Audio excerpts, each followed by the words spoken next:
ее свободу.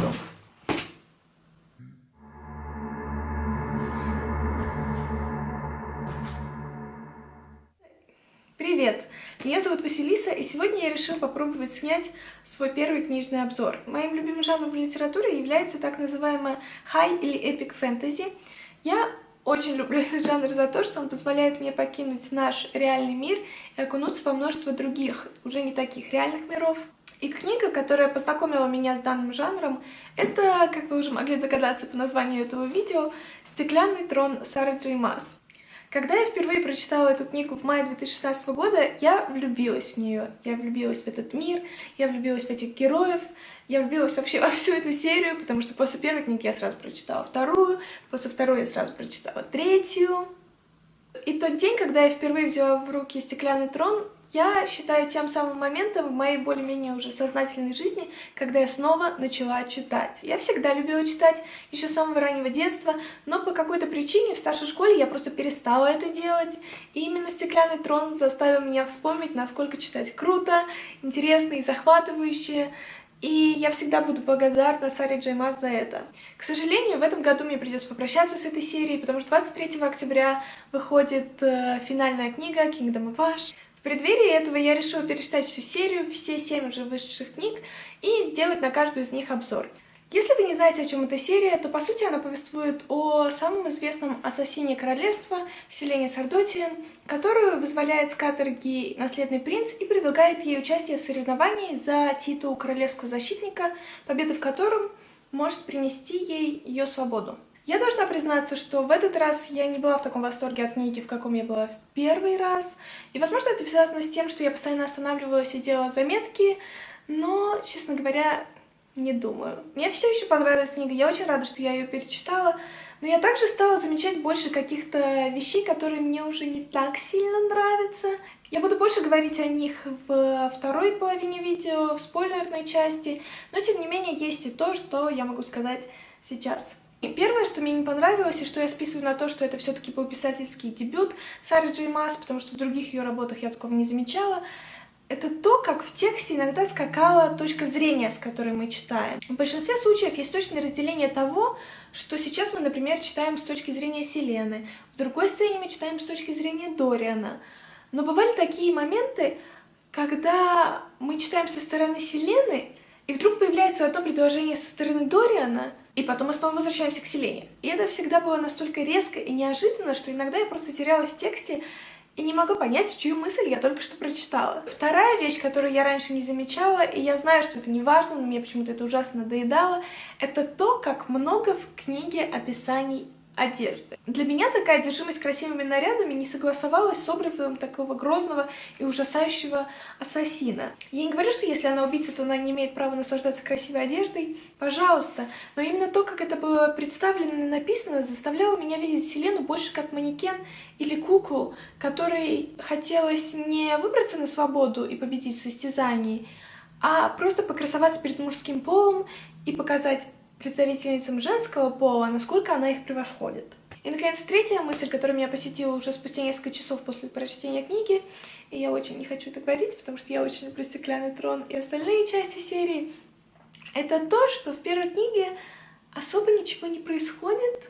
Даже соревнования, которые, по сути, должны являться главной сюжетной линией, отходят на второй план, если не на третий, а на первый план приходят отношения между героями, по большей части романтические, которые, с одной стороны, могут заинтересовать, а с другой стороны, абсолютно ничего не привносят в саму историю и только заполняют пустое место на странице. Про романтические отношения я буду говорить еще больше, когда мы дойдем до спойлерной части видео, потому что, учитывая то, как много места они занимают в сюжете, проигнорировать их просто невозможно. Но в то же время я вынесу для себя и очень много хорошего из этого перечитывания. Несмотря на то, что я только что сказала, что в книге ничего не происходит, начало ее было очень бодрым. Минимальной, просто ненужной информации, мы сразу переходим к делу. Просто очень многие писатели, которых я читала, любят в первой же странице начать крайне обширно раскрывать свои миры, что выливается в такой огромный поток информации, который просто не укладывается в голове. Сара Джей Маас же раскрывает свой этот мир Стеклянного трона очень плавно и постепенно, и все это происходит настолько незаметно, что оно усваивается само собой, без каких-либо твоих усилий все это запомнить. И мне кажется, что в таких сложных и длинных фэнтезийных сериях умение так писать является крайне важным. Второе, что я хочу отметить, это то, как умело Сара Дж. Маас вбрасывает в текст небольшие детали, которые тебе кажутся неважными, когда на самом деле в будущем они будут играть очень большую роль. И мне, как человеку, который знает все, что произойдет в следующих книгах, было очень приятно замечать эти маленькие детали и думать о том, что это будет важно в третьей книге, а это будет играть большую роль в четвертой книге. Из-за этого, когда я читаю такие большие серии, мне всегда становится интересно, насколько заранее авторы книг продумывают то, что будет иметь значение только там через 100 лет в 100-й книге. Также, если честно, я не помнила, чтобы эта книга была настолько смешной. По крайней мере, первая ее половина. Но реплики Селены, которая является, к слову, моим самым нелюбимым персонажем в серии, были наполнены таким огромным количеством сарказма, что иногда я просто смеялась в голос. В целом, это, наверное, все, что я могу сказать без спойлеров. Несмотря на все недостатки, я все еще люблю «Стеклянный трон», что серию, что только эту книгу. И если вам такое интересно, я бы посоветовала попробовать ее почитать. Если нет, то я вас не заставляю. Ну и, конечно, если вы не читали эту книгу, то здесь для вас видео заканчивается. Оно и так, наверное, уже слишком длинное, за что я прошу прощения. Но если вы уже ознакомились со «Стеклянным троном», я предлагаю вам перейти в спойлерную часть, где я хочу обсудить еще несколько сюжетных линий и сцен. Итак, в первой книге мы наблюдаем за тремя главными героями: за Селеной, за Дорианом и за Кейлом, который в русском переводе Шаол, если что. Давайте для начала поговорим о самом главном персонаже, о Селене. Селена — один из самых дурацких протагонистов, которых я когда-либо читала. Я терпеть ее не могу, она меня ужасно раздражает, и она самый ненавистный для меня герой из всей серии. Но именно в «Стеклянном троне» она еще терпима. Как я уже сказала, мне понравилось множество ее саркастичных реплик. Но тем не менее, у меня тонна проблем с ней, как с главной героиней. И самыми главными из этих проблем являются ее ужасное высокомерие, непостоянство и неуравновешенность. Если говорить о ее неуравновешенности, то еще в самом начале книги, мы даже не доходим до 100-й страницы, Селена со своего балкона подслушивает разговоры Кальтены и еще каких-то других женщин. И после того, как Кальтена сказала что-то в адрес Селены, какую-то колкость, Селене кипит гнев, и она с этого своего балкона на голову Кальтене скидывает горшок с цветами. Конечно, горшок падает мимо, но если бы нет, то Кальтена от такого удара могла бы и умереть. И при этом Селене там жутко смешно, что она напугала придворных дам. И я сижу и думаю, that's not normal. It's not. Это приводит нас к ее высокомерию. Селена обсуждает и осуждает всех и вся просто на постоянной основе. Единственный человек, к которому она относится нормально, это Нехимия. И только потому, что Нехимия точно такая же, как она. Нехимию я, к слову, тоже ненавижу, но про это я буду говорить в видео про вторую книгу. Они ставят себя настолько выше всех остальных, что это уже просто нездорово. И при этом во время второго испытания на этих наших прекрасных соревнованиях, в которые можно уместить 20 страниц, Сара Дж. Маас пытается нам показать какую-то оставшуюся долю человечности в Селене. Потому что когда Нокса пытается убить, Селена, рискуя своей победой и своей свободой, спасает его. Что удивительно, учитывая то, что по ее логике он ей не ровня. И вот это то, что я имею в виду под ее непостоянством. При этом я еще ничего не сказала о ее постоянных мысленных скачках между Дорианом и Кейлом. Так что давайте поговорим о романтических отношениях в этой книге. Когда только вышла эта книга, читатели сразу разделились на два лагеря. Тим Кейл и Тим Дориан. Я уже не принадлежу ни к одной из этих групп, потому что я считаю, что они оба заслуживают себе кого-то получше, чем Селена. Но раньше, когда я читала эту книгу в первый раз, я примкнула к Тим Кейл, если вам интересно. Но главным любовным интересом Селены в этой книге все-таки был Дориан. Но откуда взялся этот интерес, причем взаимный, для меня остается загадкой. Мы видим, что Дориан испытывает какие-то чувства к Селене уже на 52-й странице. Сколько раз они виделись с Селеной до этого? 2? Откуда взялись эти чувства?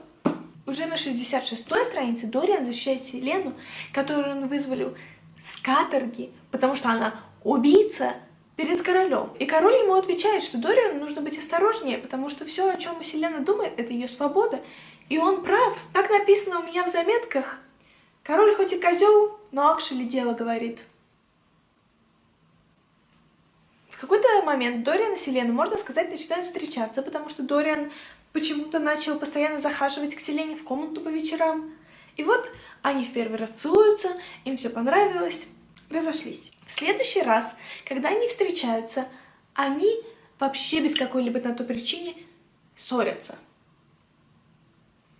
Что произошло между этими двумя сценами, что они вдруг поссорились, нам, конечно же, никто не объясняет, но в следующий раз, когда они видятся, все нормально. И опять же, цитирую мои заметки, whatever is happening? I don't know. В целом, если раньше я понимала, почему люди могли быть Тим Дориан, сейчас мне это совершенно непонятно. Я люблю Дориана. Он один из немногих более-менее нормальных персонажей, но все-таки по моей теории он влюбился в Вселенную, просто потому, что ему было скучно. И от этого я хочу перейти к Кейлу. Иногда у меня создается впечатление, что Кейл не нравится никому. Какой бы обзор я ни посмотрела, все ненавидят Кейла. Он мой любимый персонаж. Кейл, на мой взгляд, единственный герой из всей серии, который действительно развивается и растет. И даже в этой книге мы уже можем заметить, как он начинает сомневаться во всем, во что он верил, в своей вере в корону, хотя эта вера сопровождала его на протяжении всей его жизни. В то время как Селена с Дорианом остаются несколько плоскими. Но после этого перечитывания я, с одной стороны, могу понять, почему многим так не нравится Кейл. Кейл крайне грубый и закрытый человек, в то время как Дориан весь такой пушистый, красавчик, с чувством юмора.